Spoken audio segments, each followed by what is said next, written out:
Assalamualaikum warahmatullahi wabarakatuh. Apa kabar pemirsa Banjar TV? Semoga selalu dalam keadaan sehat walafiat dan penuh semangat.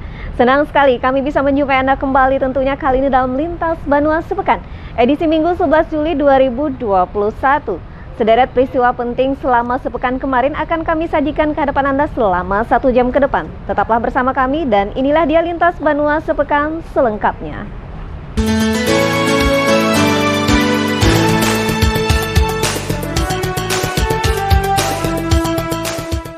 Guna menekan melonjaknya angka penyebaran COVID-19 di Kalimantan Selatan, PJ Gubernur Kalsel mewajibkan setiap orang masuk wilayah Kalsel wajib menunjukkan tes PCR negatif. Sementara itu pula perjalanan dinas yang dilakukan oleh pejabat ASN menjadi salah satu penyebab bertambahnya kasus COVID-19 di Kalsel. Oleh karena itu Pemprov Kalsel melarang ASN untuk melakukan perjalanan dinas kecuali sifatnya mendesak. Kasus COVID-19 di Kalsel mulai mengkhawatirkan, pasalnya dalam sepekan terus mengalami lonjakan. Menyikapi hal itu, PJ Gubernur Kalsel mengambil kebijakan untuk menerapkan aturan preventif. Salah satunya setiap orang yang akan masuk ke Kalsel melalui jalur laut, udara maupun darat, diwajibkan membawa hasil rapid test PCR. Langkah pembatasan ini tidak hanya dilakukan Kalsel, namun juga beberapa daerah yang berdekatan, Kalimantan Tengah dan Kalimantan Timur dan Sulawesi Selatan. Kebijakan ini diambil untuk melindungi masyarakat Kalsel dari penyebaran COVID-19, terutama varian baru yang lebih berbahaya dan cepat tersebar. Yang masuk ke Kalimantan Selatan akan kita kenakan wajib PCR. Wajib PCR. Tidak hanya dari Pulau Jawa, dari mana saja yang datang ke Kalimantan Selatan harus confirm membawa hasil tes PCR.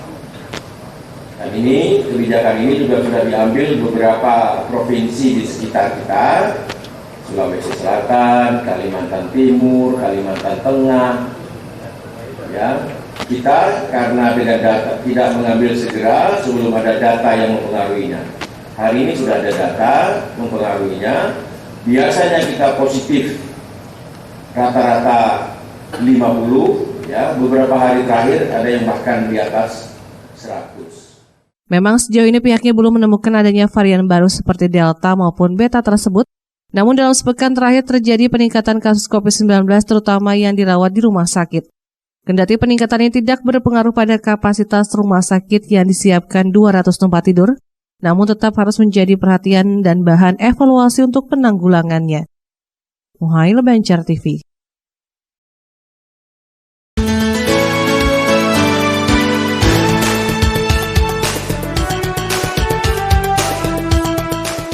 Dibandingkan dengan jumlah bed, ini perlu antisipasi.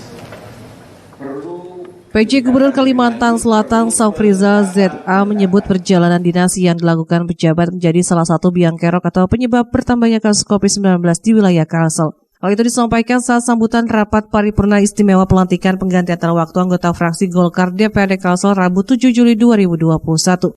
Menyusul hal itu, Pemprov Kalsel telah melarang ASN untuk tidak melakukan perjalanan dinas kecuali yang sifatnya mendesak. Terlebih wilayah Pulau Jawa juga saat ini sedang memberlakukan PPKM darurat yang telah diterapkan pemerintah pusat.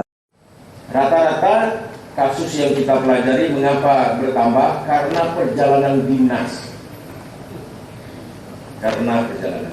Termasuk di Tanah Bumbu yang menyumbang angka 51 hari misalnya kita cek, ternyata ada belasan orang di Tanah Bumbu dari kantor BPN yang terpapar akibat perjalanan dinas. Oleh karenanya, Bapak Ibu sekalian, para pimpinan, kalau SKPD di kami sudah kami larang perjalanan dinas ke Pulau Jawa kecuali penting tak bisa diwakili. Dan juga kami menghimbau kepada para pimpinan dan anggota serta sekretariat hindarkan perjalanan dinas ke Pulau Jawa. Tak hanya itu, Safrizal juga mengingatkan waspada terhadap virus COVID-19 Delta yang tergolong baru lebih cepat menular.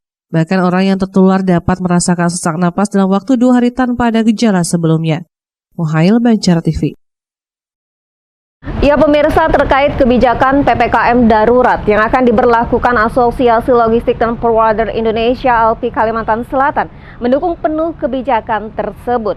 Namun, tetap harus melihat terlebih dahulu perkembangan penerapan kebijakan baru bisa menyimpulkan. Akan tetapi jika tes PCR dibebankan kepada sopir di lapangan, dirinya juga keberatan. Asosiasi Logistik dan Forwarder Indonesia ALPI Kalimantan Selatan mendukung penuh kebijakan pemerintah soal pemberlakuan pembatasan kegiatan masyarakat PPKM darurat sebagai upaya pencegahan penyebaran COVID-19. Meski demikian, ALPI Kalsel belum berani menyimpulkan kebijakan PPKM darurat bakal menyulitkan pengusaha logistik, khususnya di Banjarmasin. ALPI Kalsel wilayah kerjanya mencakup Kalimantan Selatan secara menyeluruh, bahkan Kalimantan Tengah hingga Kalimantan Timur. Pihaknya mengaku mendukung penuh kebijakan PPKM darurat, namun melihat dulu perkembangan penerapan kebijakan ini ke depan, baru bisa menyimpulkan. Ini disampaikan Saud Nathan Samosir beberapa waktu lalu saat kegiatan reses. Menyikapi PPKM darurat yang sudah dilaksanakan, yang akan diberlakukan mulai hari ini oleh pemerintah, kita sangat mendukung, bisa mendukung. Tapi nanti kita lihat dulu bagaimana sih pelaksanaannya. Kadang-kadang kan yang yang dituluksikan dengan yang pelaksanaan lapangan berbeda. Nah, kita lihat dulu hari ini bagaimana pelaksanaan daripada petugas-petugas yang ada di lapangan, baik itu yang di jalanan di wilayah Jawa maupun terutama di Kalteng. Biasanya Kalteng ini kan supir harus PCR yang diminta sekarang. Nah, ini sedangkan swab antigen aja kemarin atau rapid test pun sudah memberatkan. Nah, apalagi ini PCR. Biayanya kan lebih mahal lagi. Nah, tapi sementara saya belum bisa memberikan tanggapan apa sih yang muncul persoalan nanti sebelum dilaksanakan. Saud menyatakan jika penerapan oleh petugas di lapangan berbeda dengan aturan yang diberlakukan baik di wilayah Jawa, Bali maupun Kalimantan Timur, terutama wilayah Kalimantan Tengah yang memberlakukan untuk memasuki wilayah tersebut harus menunjukkan surat PCR. Menurut Saud, sebenarnya penggunaan surat swab saja sudah memberatkan para sopir, apalagi PCR, biayanya lebih mahal lagi. Jika penerapan PPKM darurat ini mewajibkan para sopir harus menjalani swab PCR, Saud menegaskan sebagai asosiasi logistik tentunya merasa keberatan, kecuali pemerintah memfasilitasi para sopir yang akan mengantar barang dengan menjalani swab PCR. Krishna, Banjar TV. Ya pemirsa, masih berbicara mengenai COVID-19 dan kali ini vaksinasi di mana Universitas Islam Kalimantan Muhammad Arsyad Al-Banjari Banjarmasin turut menyukseskan program pemerintah untuk percepatan vaksinasi. Tentunya dengan gelaran serbuan vaksin massal bagi 3.000 lebih sivitas akademika. Sementara itu pula pemirsa, setiap harinya tim Bitdokes Polda Kalsel menyiapkan 500 vaksin bagi mahasiswa, karyawan hingga dosen. Dengan tetap menerapkan protokol kesehatan, setiap 1 jam melayani untuk 100 orang peserta saja.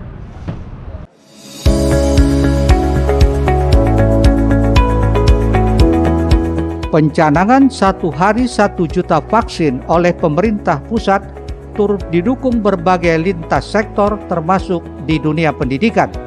Seperti digelar Uniska Banjarmasin bekerjasama dengan Polda Kalimantan Selatan melalui serbuan vaksinasi massal bagi 3.000 lebih sivitas akademika digelar secara bertahap mulai Rabu 7 Juli 2021. Setiap harinya tim bidang dokter kesehatan Polda Kalsel menyiapkan 500 vaksin bagi mahasiswa, karyawan hingga dosen dengan tetap menerapkan protokol kesehatan dan setiap 1 jam hanya melayani untuk 100 orang peserta saja. Rektor Uniska Profesor Abdul Malik berharap melalui vaksinasi ini mampu meningkatkan kekebalan imun tubuh dan mengurangi angka penyebaran COVID-19 di daerah ini. Apalagi jika perkuliahan digelar tatap muka, maka mahasiswa dan dosen lebih terlindungi.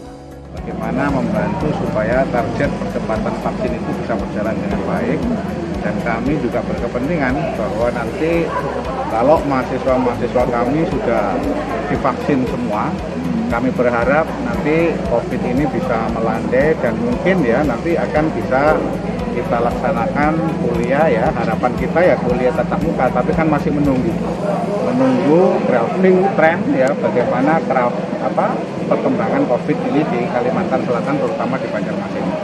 Nah, kami berharap dengan adanya vaksinasi massal yang diikuti oleh mahasiswa ya, totalnya itu 3.196 ya. Jadi diikuti oleh 3.196 mahasiswa ini benar-benar nanti akan membantu ya supaya apa? Supaya herd immunity atau kekebalan komunal itu bisa tercapai sehingga Kalsel pada umumnya kita semuanya mudah-mudahan ya bebas COVID, itu yang kita harapkan. Yang mendaftar ke kita ada 3.000 lebih, tapi untuk hari ini kita cuma dijatah 500 oleh pihak Polda. Pak, sasarannya siapa saja Pak yang vaksin? Sasarannya seluruh mahasiswa dan karyawan dosen. Jadi Sivitas Akademika lah, Uniska. Ini sebagai salah satu syarat PTM juga Pak untuk vaksinasi ini Pak? Boleh dibilang salah satu syarat, tapi juga ikut untuk menjaga mencegah penularan COVID-19 ini. Vaksinasi ini terpantau berjalan aman dan lancar karena semua peserta sebelum menerima dosis vaksin terlebih dahulu dilakukan screening atau pemeriksaan kesehatan. Eko Anggoro, Banjar TV. Setelah jeda iklan akan kita saksikan bersama SMP Negeri 14 Banjarmasin terus berupaya tingkatkan mutu pendidikan. Tetaplah bersama kami.